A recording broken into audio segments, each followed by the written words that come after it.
The views expressed on this program are those of the producers and individuals appearing on this program and do not necessarily reflect the views of the Sun Prairie Media Center staff, its video service providers, or the staff and elected officials of the City of Sun Prairie.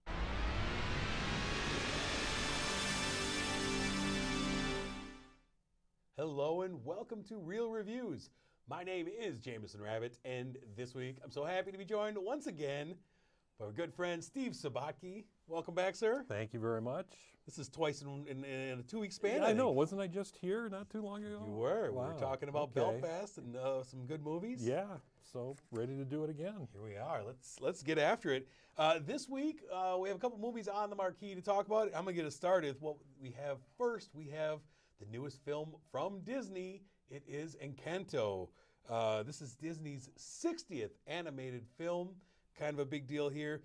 This is a film about the family Madrigal. This is a family who lives in a village in the mountains of Colombia. It is a magical village that sprang up magically after the sacrifice of the patriarch of the family. A candle imbued with magical powers grants each member of the family a gift of various powers, whether it be strength or beauty or super hearing or any number of ability to talk to animals. We see all kinds of things, except for one girl. We have Mirabelle, voiced by Stephanie Beatriz. Mirabelle is a young, I believe, teenager who loves her family. She is so proud to be a member of this family, but she has something that separates her, and that is the fact that she was the only member of the family who did not receive a gift. And so, wittingly or unwittingly, she's kind of ostracized by her grandmother, Abuela, voiced by Selma Hayek, who kind of, she's not quite up to snuff with everyone else in this family. And soon, we see that the magic in this family and in this house starts to waver. The magical home starts to crack and crumble, and Mirabelle, with the help of some unexpected family members, tries to save the family from itself.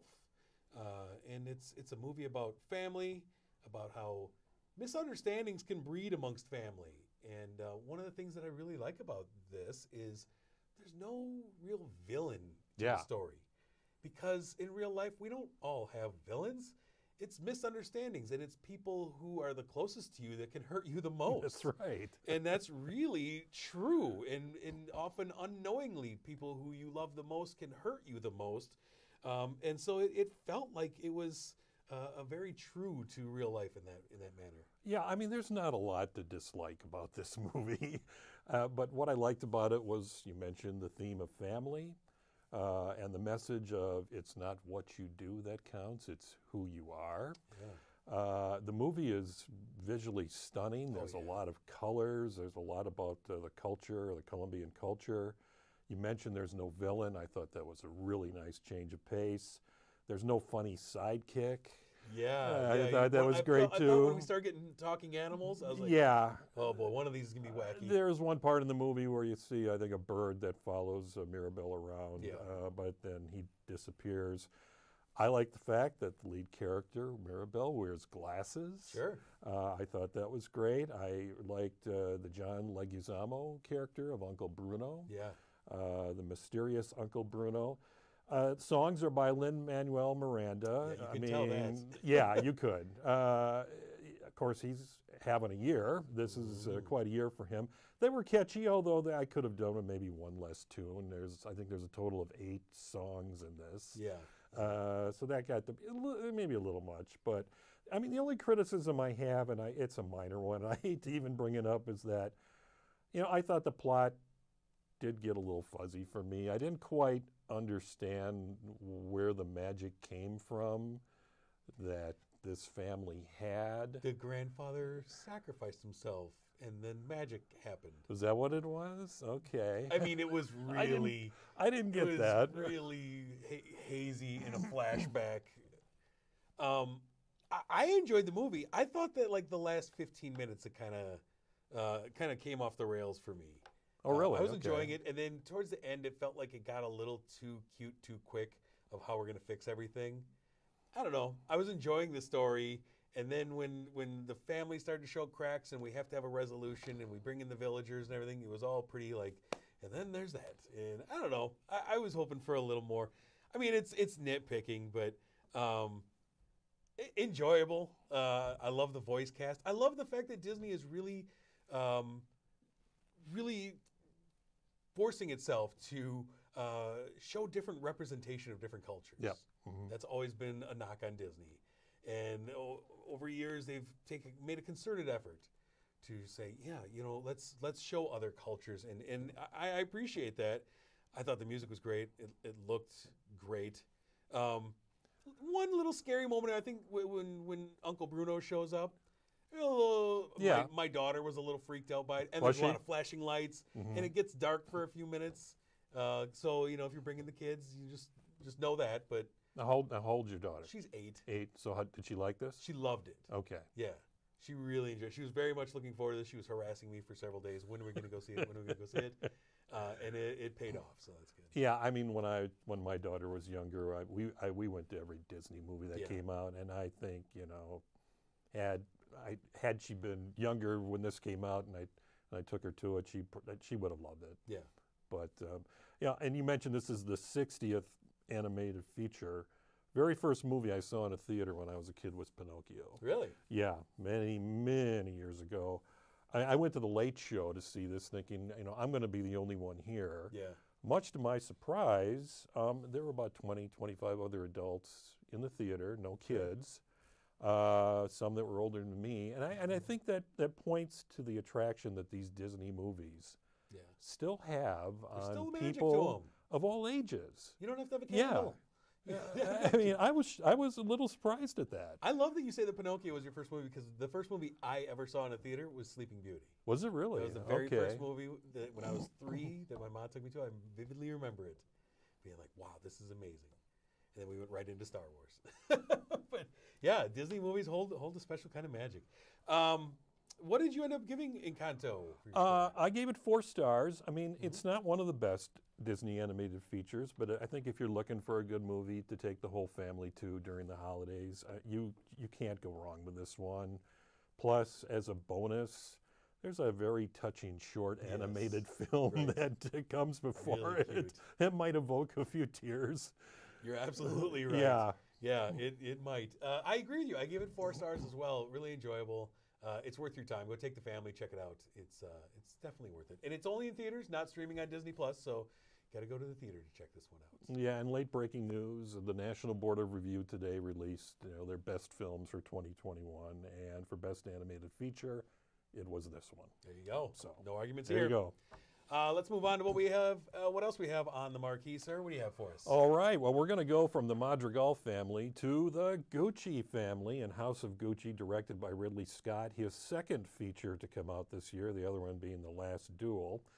And this film follows Patrizia Reggiani, played by Lady Gaga, and Maurizio Gucci, played by Adam Driver, as their romance transforms into a fight for control of the Italian fashion brand Gucci. Now, this movie is supposed to be based on true events, although the remaining members of the Gucci family released a statement this week disputing that. Big surprise there. The movie begins with Patrizia, the daughter of the owner of a small trucking company. She meets Maurizio at a party. She continues to pursue him. They fall in love. They get married despite the objections of Maurizio's father, Rodolfo, who owns half of the Gucci business and is played by Jeremy Irons, wearing some pretty ghoulish-looking makeup. Best Vincent Price. Oh, yeah.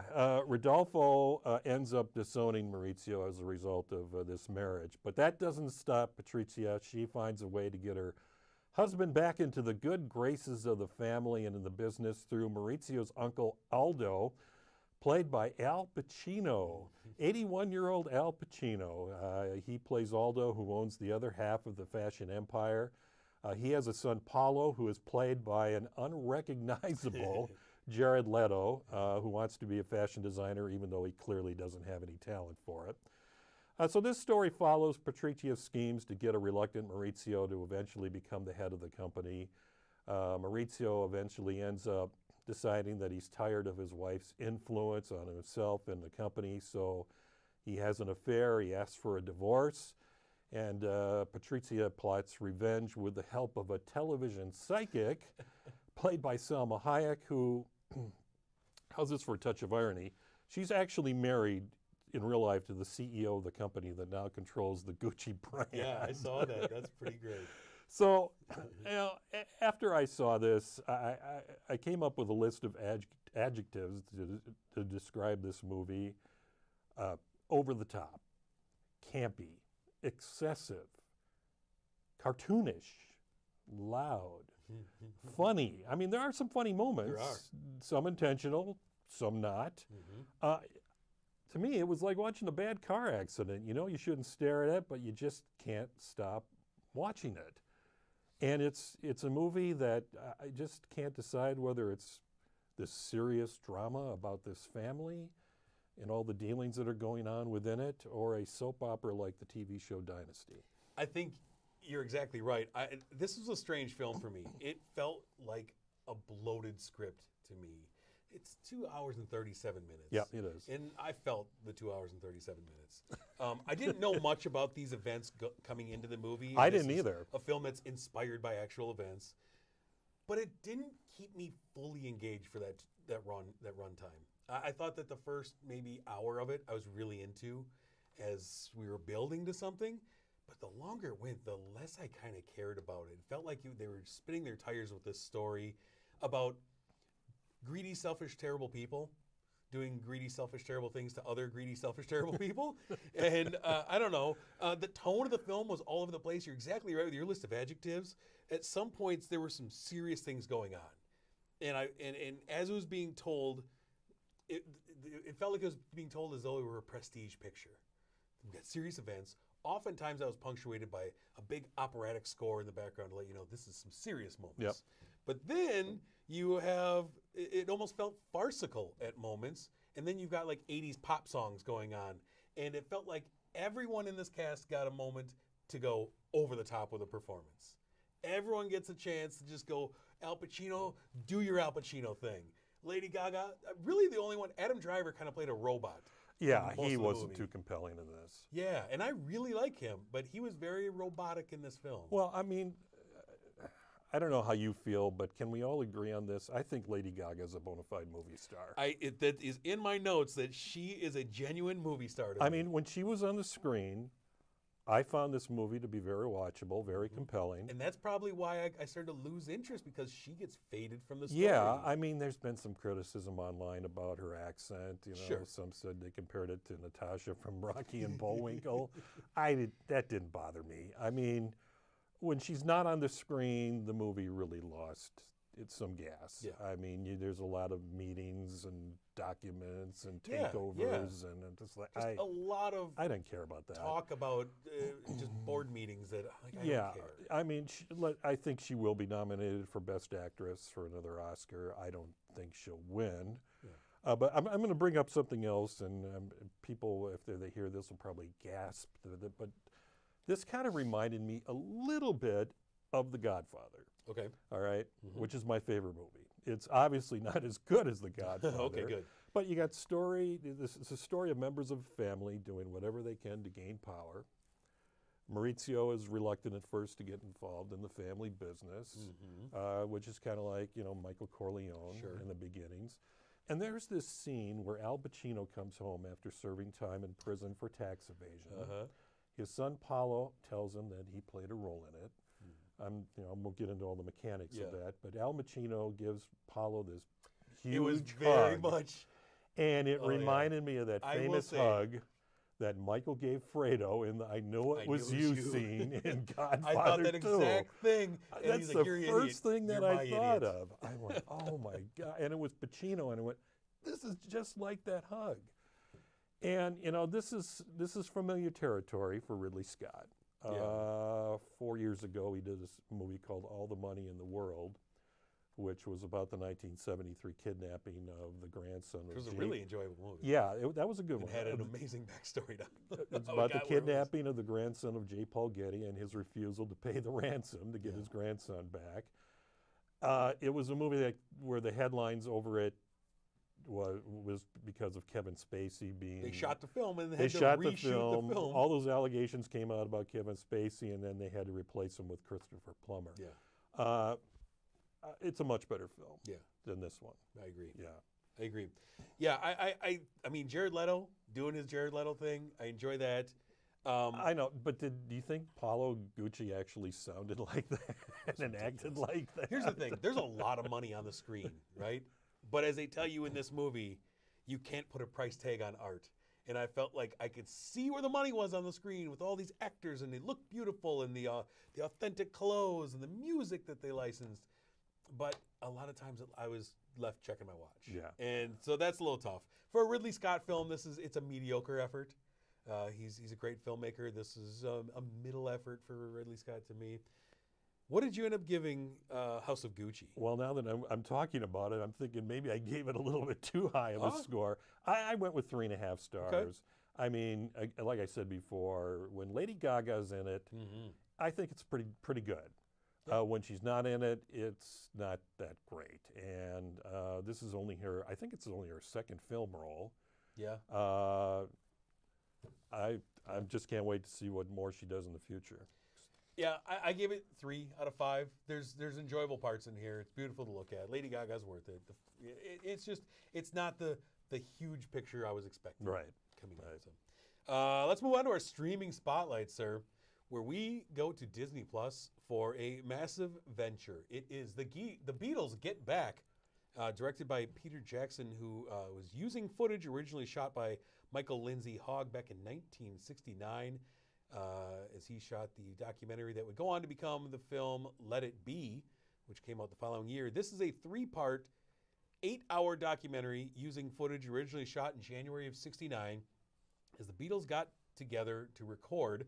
Originally, this was going to be for a huge live TV performance that was slowly pared back several times, as we see in this film. And we kind of get an extended look at these legends at a crossroads, both in their careers and their personal lives. After legendary success at such an early age, that's one of the things I was struck by, was how young these guys still were. Yeah. In their 20s.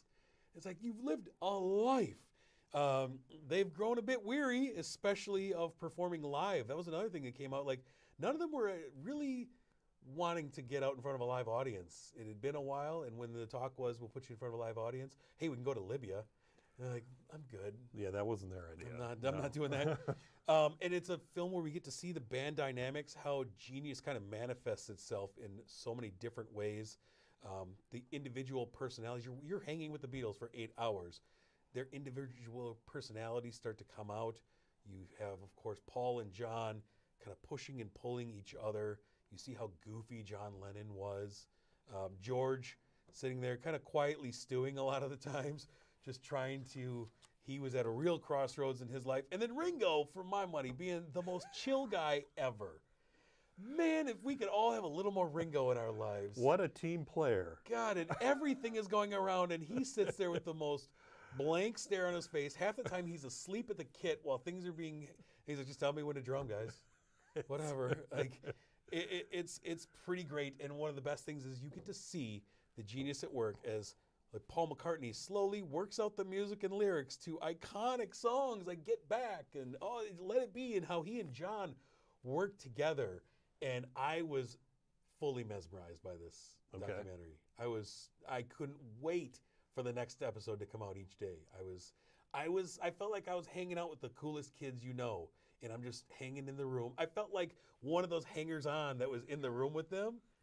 We meet Billy Preston in this film, right? Who It's the fifth Beatle. the fifth Beatle who What shows John calls up. him the fifth Beatle, yeah. Yeah, they're like, you're in the band. He shows up in the second episode and like re-energizes the band. Yeah. And I'm sitting there with a smile on my face like Billy Preston had on his face the entire time. Like, I'm hanging out with the Beatles today. This is great. Yeah, I mean, I feel the same way to some extent, and and I consider myself to be a better than average Beatles fan. I'm older than you. Sure.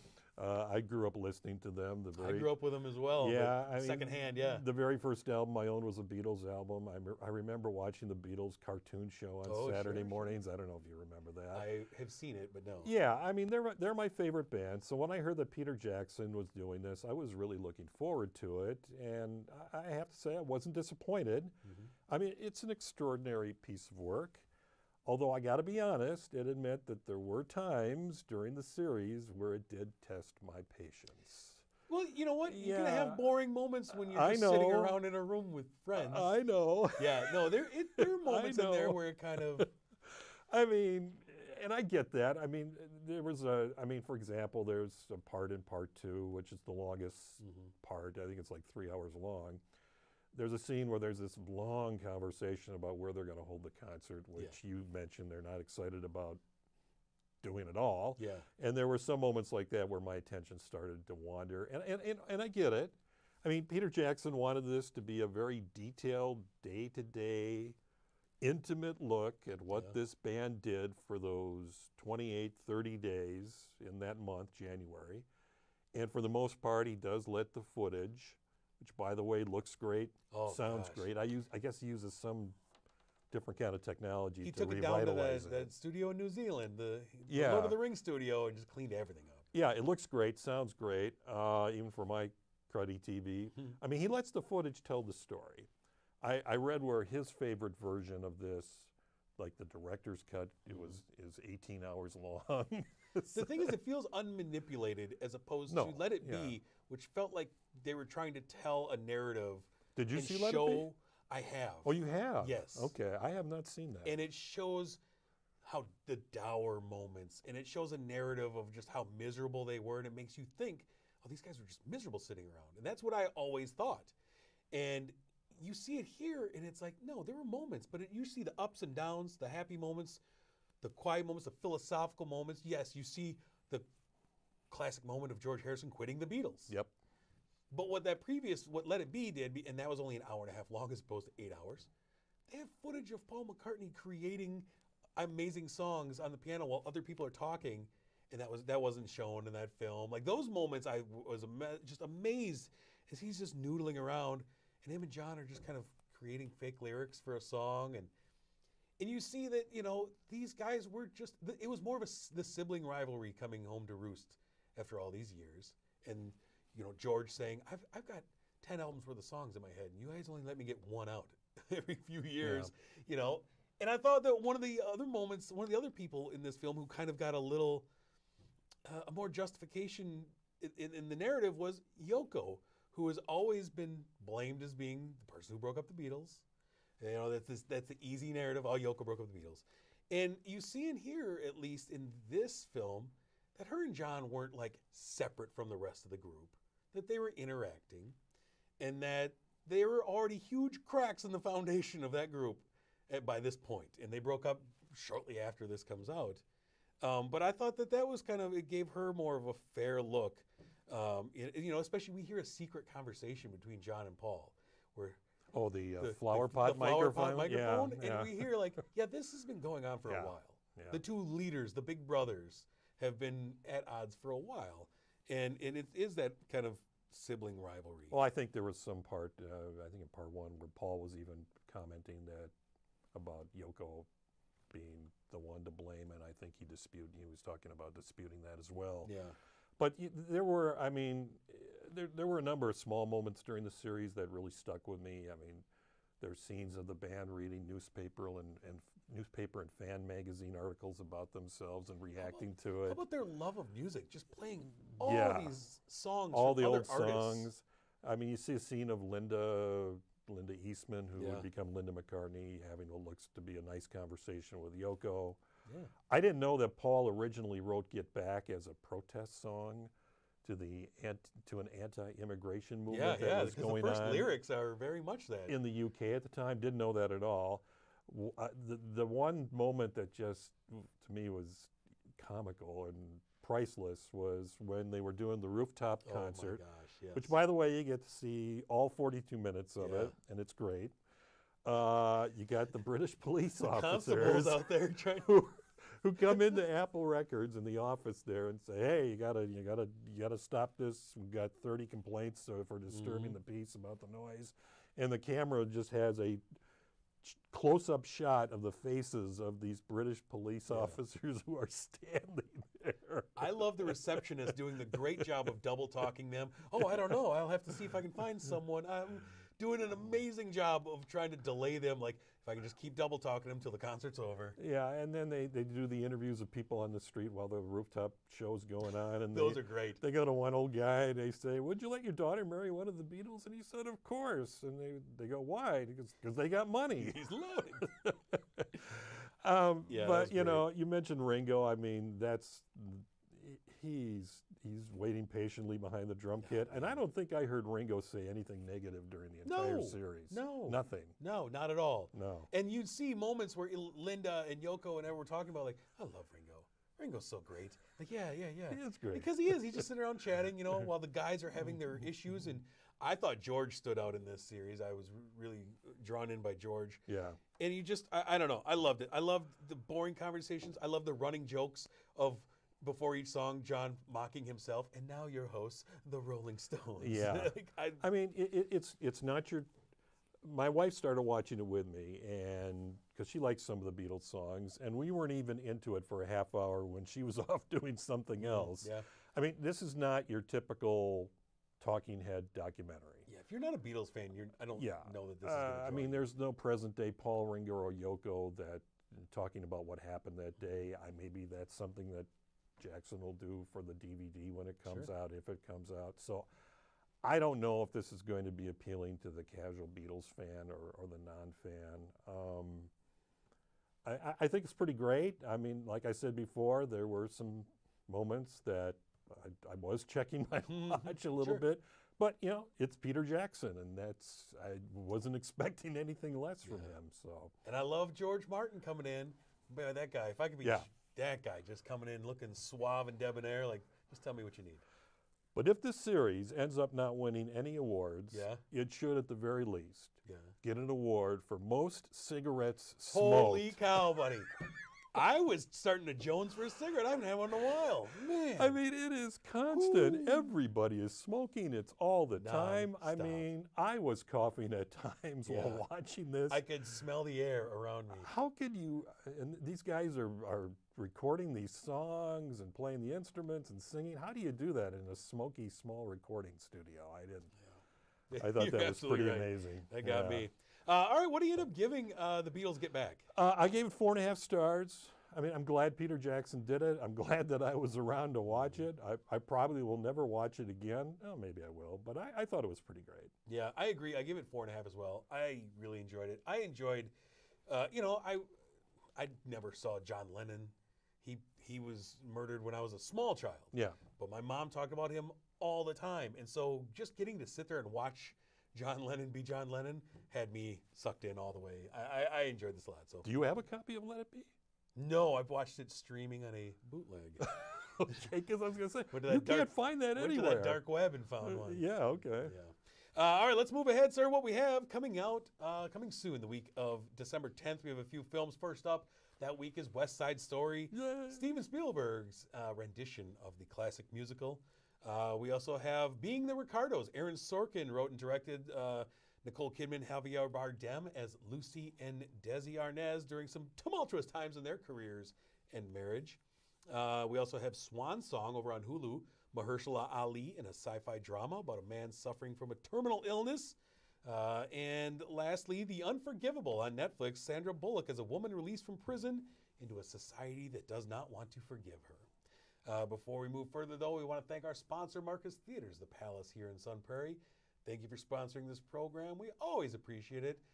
And enjoy a nice dream lounger on a cold winter's day. Next week, I'm going to be talking about films such as Wolf, 8-Bit Christmas, The Power of the Dog, and Come On, Come On.